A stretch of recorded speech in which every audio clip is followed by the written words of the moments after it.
Hello, it's AK here, and today we're looking at adding additional information and data into our Vectorworks drawing. Since we already have a working Vectorworks drawing, there are certain elements in the drawing that have their existing data, and there are also certain elements which allow us to add data into them. And we're going to look at how we can pull these data out into a more visually presentable manner. And then once we have that data, we're going to try to add that into the sheet layers so that we can print it out and share it with whoever is setting up the show for a little smoother workflow. So there's two things that we're going to look at. One is data visualization and the other is worksheets. So let's just get into it. Okay, data visualization, as the name implies, is a way of visually representing information in your drawing. And this information can fall into two categories. One is information and data that is predefined by Vectorworks. This is simple things like if I were to be on my production overhead layer and select this Arten Ghibli, the fact that it's an Arten Ghibli is a predefined form of data. The fact that it is on overhead truss A is a form of predefined data. We can also add in user-defined data, which is things like whether the equipment comes from a rental company or whether it is an in-house inventory. We're going to look at both of these things very quickly. So I'm going to start with this Arten Ghibli over here. And in my object info palette, I'm going to switch over to the data tab. And you can see there is an entertainment equipment universal record over here. In here, there is an empty cell for location. So this can be, for instance, the location where the equipment comes from. If this data isn't enough for you, you can attach a record, and this will basically give you a pop-up which lets you add a different kind of tag into the instrument. And once you add a record, you get these cells which are referenceable, and then this data becomes the data that you work with in your data visualization. So to put this into action, I'm going to make sure that I'm in my production overhead layer, and I'm going to select all my Arten Ghiblis. And we're going to assume that all these lights are from a rental inventory. So in my data tab in my object info palette, I'm going to go to location, and I'm just going to fill this in as rental.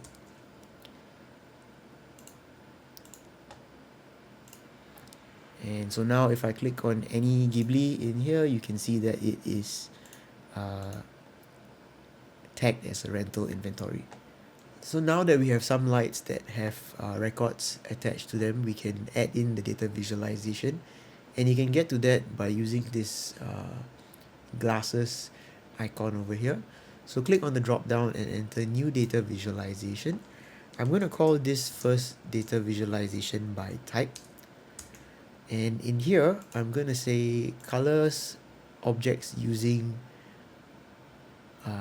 parameters. And in here, I'm going to pick lighting device. And over here, we're going to take instrument type. Okay, and this will show you the different instrument types that are in the drawing. And this is what I mean by an example of using data visualization with existing predefined data. So we have the Ghibli, we have the X-Core Beam, we have the Source 436, the Mac Aura XB, and the Silicon Rama Fresnel. So what I'm going to do here is I'm going to select the Arten Ghibli and I'm going to assign a fill color to it. So hit edit, and in here I'm going to click apply attributes, and fill will be a solid, and my fill is going to be red, and hit OK. For the X-Core Beam, I'm going to edit this, same thing, solid, apply attributes, and this is going to be green, hit OK. Source 436 is going to be solid, and this is going to be yellow. So it's pretty routine, just go in and assign the colors as you need. And this is also going to be a solid. This will be, let's say, blue. And the last one, the silicon Rama Fresnel. Edit, solid. And this will be, let's say, salmon. And okay. So this is one data visualization, and I'm just going to hit OK. And immediately you see that the lights get tagged with colors. If you are anything like me, and when you go into a venue, you have all your buddies setting up the show for you, and they start complaining, hey, you don't really take it into consideration my eyesight. I'm getting old, I can't see, the plan needs to be bigger. But the reality of things is, no matter how big the plan is, you will still get those comments. So this is me trying to make it a little bit easier for them by using colors. Though the catch is, it means you probably need to print the plan out before you go into the venue, but that is something that you should be doing if you are designing a show anyway. Okay, so this is one example of a data visualization. If you want to turn it off, just go back into the glasses drop down and uncheck the by type, and it will go back to the way it was. So if you're going to try the other data visualization type, we're going to do another new data visualization, and this one is going to be by supplier.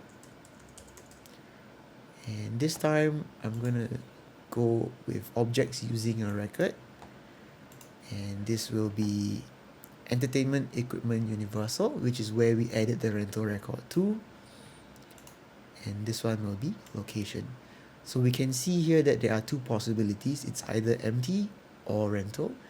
So for the rental over here, I'm going to edit this, and I'm going to apply attributes.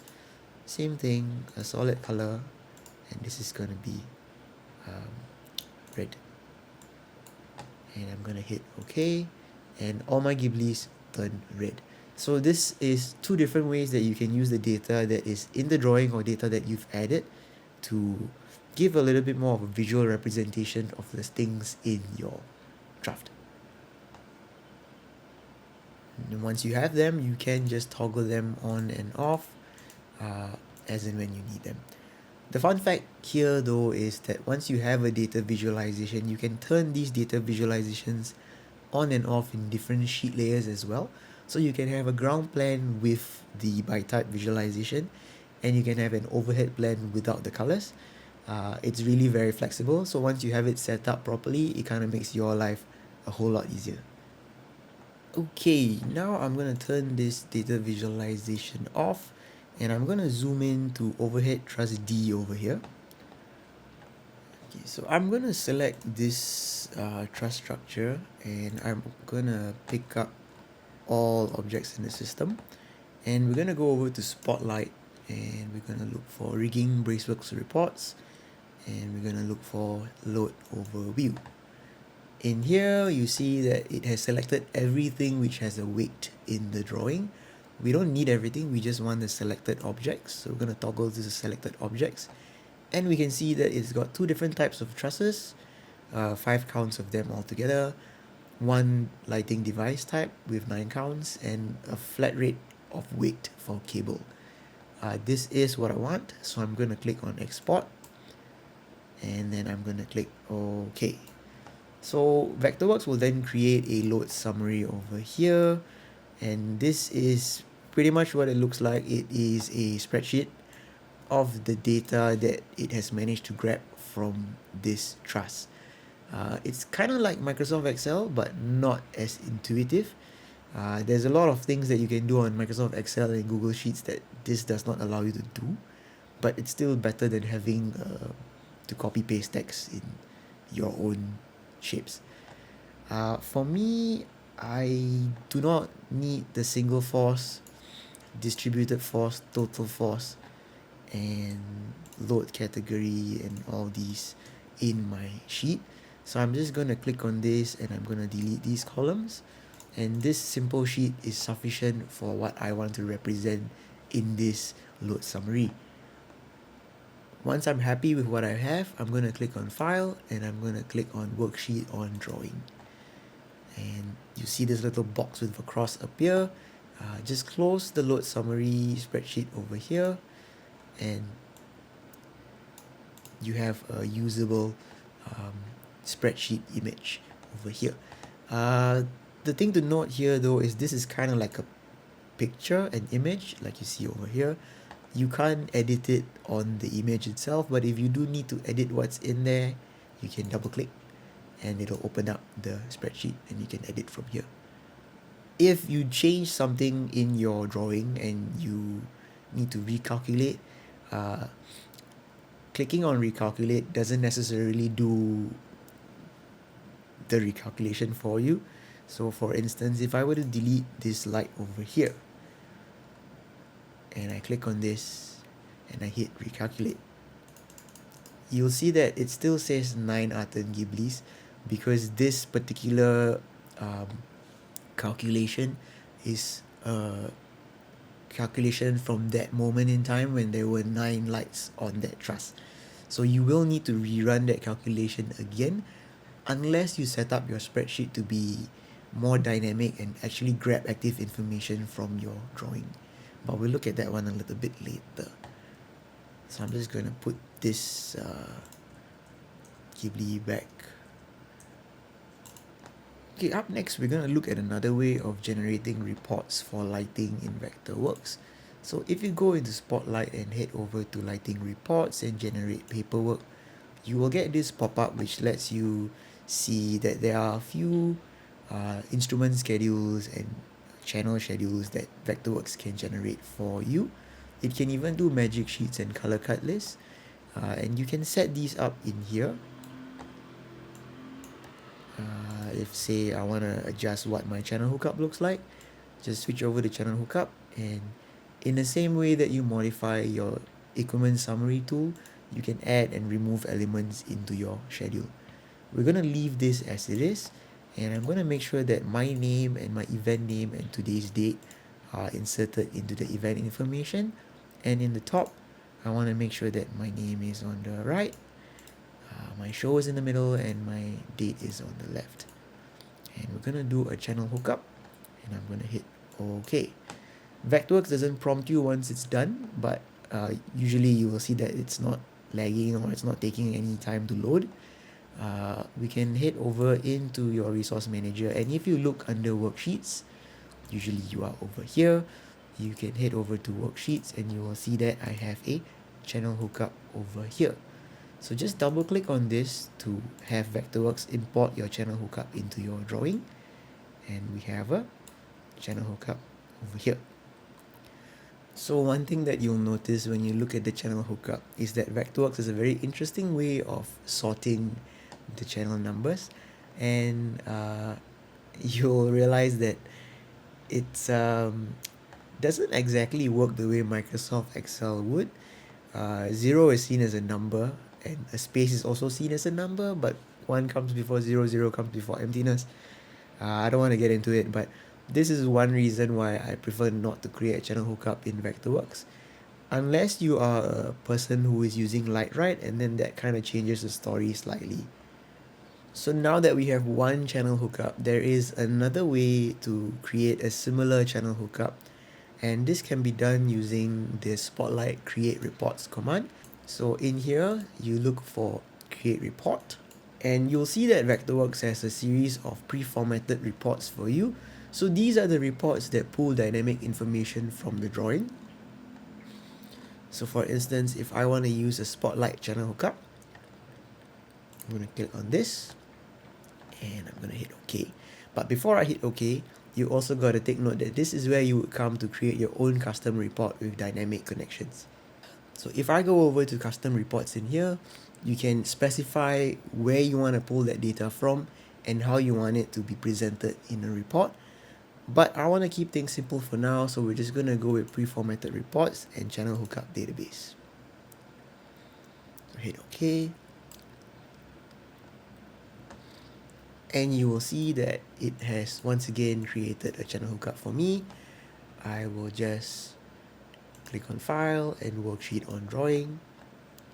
and then close this, and you can see that I have yet another channel hookup over here. So at first glance, they both look the same, but they do have one key difference, and that connects to that whole dynamic data pulling thing, which I will show you in just a bit.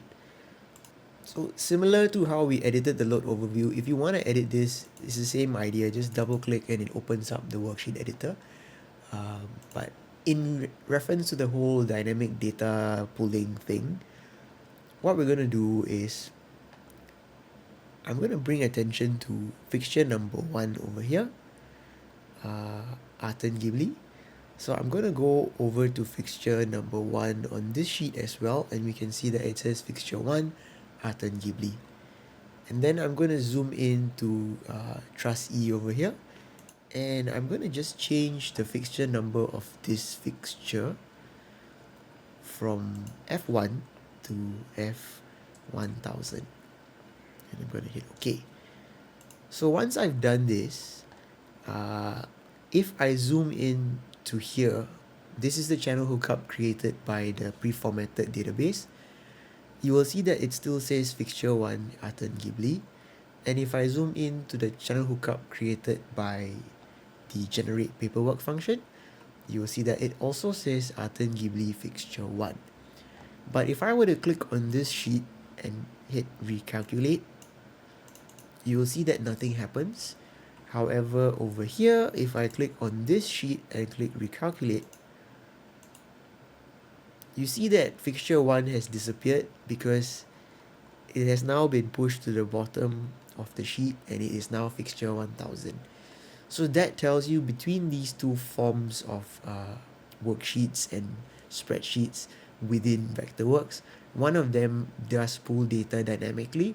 So if you were to update something in your drawing, that integration is a two-way thing.